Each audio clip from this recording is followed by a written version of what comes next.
Ni saya kali datang kedai SSM suruh. Ada mas pun kat SSM tu.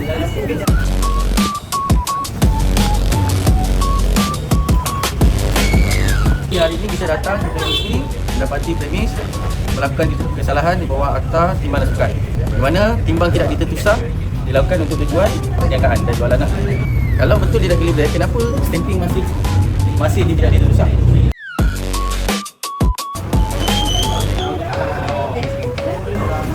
SSM ni dia tak ada harga pun, dia kena letak dalam premis tapi nak suruh macam suruh mas. Ni saya kali datang kedai SSM suruh. Ada mas pun kat SSM tu. So dia memang tak nak datang lah.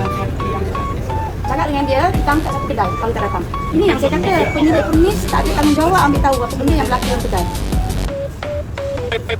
Dan kedatangan kami ni nak bagi isyarat lah pada pemilik berdaftar sahnya SSM kena ada tanggungjawab dalam mengendalikan premis perniagaan dalam Malaysia. SSM dah bagi lesen, jadi kena hargailah. Jaga premis tu dengan baik, ambil tahu kan? Kalau tak jelas apa-apa boleh datang ke pejabat SSM, dapatkan maklumat, datang ke pejabat PPDN, kami boleh advise. Daripada hasil pemeriksaan kita daripada SSM, kita dah tengok buku resip pun tak ada kan. Hanya kita cek signboard tak ada. Tak ada lah. Jadi kita keluarkan notis kompon dekat signboard tu. Ya, yang tu kenapa tak letak tanda harga? Kalau dia RM3 ke, kami tak tahu.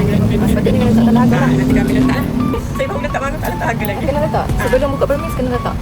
Kecuali kalau puan nak bagi kita cuma, tak payah letak lah.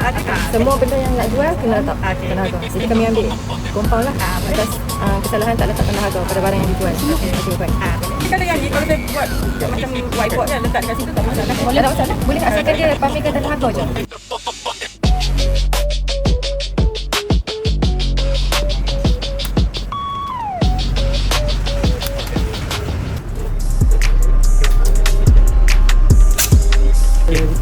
Tidak, ini kami keluarkan risip bayaran pemang. Ini adalah kenyataan pemeriksaan. Kami akan untuk pemeriksaan dan pemeriksaan lanjut mendapati akak telah melakukan kesalahan di bawah perendang 5 tidak mempamerkan tanda harga pada barang jualan jenis pedagang minuman. Ini dah cakap. Ini panggil sini sekali. Oh, jenis yang sama. Terima kasih, Sam. SSM keluar kerja ini. Premis ni kan dalam SSM meniaga apa? Runcit dan ada yang nyatakan terima makan. Dalam SSM mesti jelas. Kita tengok tak ada harga juga. Pastikan ni letak tanda harga ya.